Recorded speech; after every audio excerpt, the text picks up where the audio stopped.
सुप्रभात। मैं मिश्रा सर आज कक्षा 7 के बच्चों को हिंदी पढ़ाने जा रहा हूँ।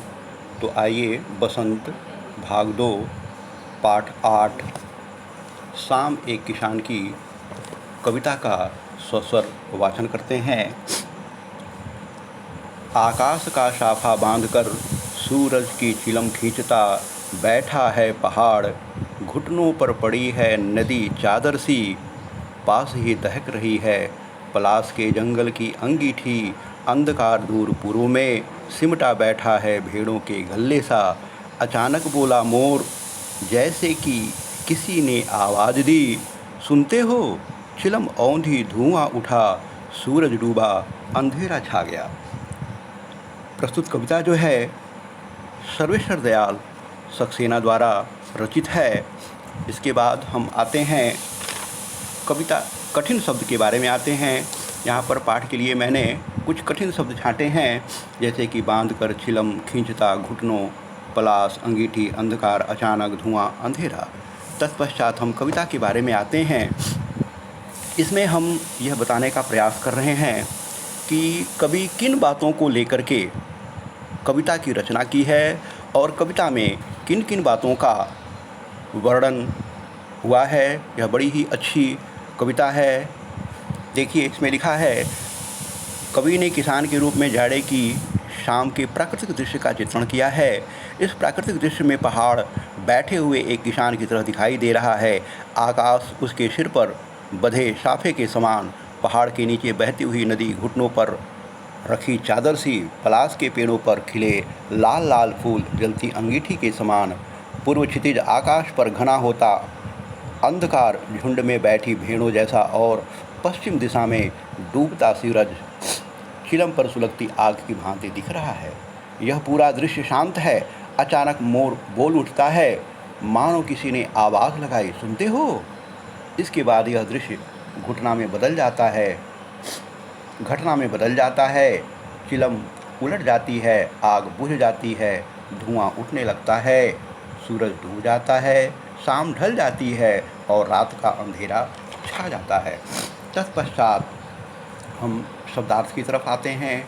यहाँ पर मैंने 8 शब्दार्थ जो है आपको लिख करके दिए हैं। तत्पश्चात हम आते हैं ससंदर्भ व्याख्या। यहाँ पर मैंने आपको जो है लिख करके दिखाया है। संदर्भ है प्रस्तुत पद्यांश हमारे पाठ्य पुस्तक बसंत भाग 2 के पाठ शाम एक किसान से लिया गया है। इसके रचयिता सर्वेश्वर दयाल सक्सेना जी हैं। प्रसंग, इन पंक्तियों में कवि ने जाड़े की शाम के सुंदर प्राकृतिक दृश्य का किसान के रूप में चित्रण किया है। तत्पश्चात मैंने यहाँ इसका व्याख्या लिख करके दिया हुआ है। कवि जाड़े के सुंदर प्राकृतिक दृश्य का किसान के रूप में चित्रण करते हुए कहता है कि शाम के एक दृश्य में पहाड़ जैसा दिख रहा है, जैसे बैठा हुआ कोई किसान हो और उसके सिर पर साफा बंधा हो, अर्थात पहाड़ के सिर पर आकाश साफे के समान बंधा है।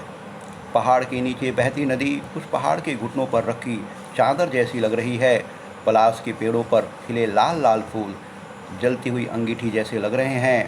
पूरब की दिशा में क्षितिज पर अंधकार गहराता जा रहा है, जो सिमट कर बैठी हुई भेड़ों के झुंड जैसा लग रहा है। पश्चिम दिशा में अंत होने जाता सूरज चिलम पर रखी सुलगती आग जैसा प्रतीत हो रहा है। चारों ओर वातावरण में शांति छाई हुई है। तत्पश्चात हम प्रश्न अभ्यास की तरफ आते हैं। प्रश्न अभ्यास में पहला है मेरा कविता से। इसमें मैंने पहला प्रश्न लिया है। देखिए, यह बहुत बड़ा प्रश्न है, इसलिए मैंने इसे छोड़ दिया है। इस से लेकर के और लिखिए तक, ठीक है। इसमें पहला प्रश्न है शाम कब, ठीक है। आकाश का साफा, फिर पलाश के जंगल की अंगीठी, नदी चादर सी, सूरज की चिलम, भेड़ों जैसे गले का अंधकार। ये उनके मैंने 5 उत्तर बना करके आपको दिखाए हैं। तत्पश्चात हम आते हैं प्रश्न 2, शाम का दृश्य अपने घर की छत या खिड़की से देख करके बताइए। इसका मैंने वर्णन किया है। फिर अगला प्रश्न है, तब से लेकर के सूरज डूबने में कितना समय लगता है। ये देखिए मैंने लिखा है कि शाम जब ढल जाती है तब से लेकर के सूरज के डूबने में लगभग 1 से 1.5 घंटे का समय लग जाता है। ऐसे करके मैंने आपको 3 प्रश्न लिख करके दिखाए हैं।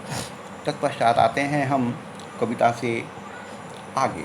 कविता से आगे में मैंने पहला प्रश्न लिख करके दिखाया है, शाम के समय ये क्या करते हैं। तो जैसे पक्षी हैं, ये क्या करते हैं?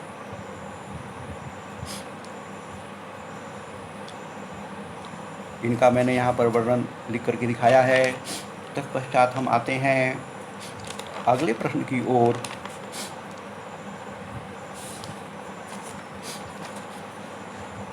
यह है भाषा की बात।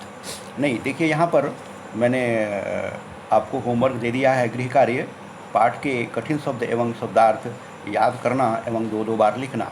ये अलग कॉपी में हम करेंगे अभ्यास के लिए। अभ्यास कार्य के सभी प्रश्नों को याद करें एवं लिखें। तत्पश्चात देखिए हम भाषा की बात की तरफ आते हैं। भाषा की बात का पहला प्रश्न है,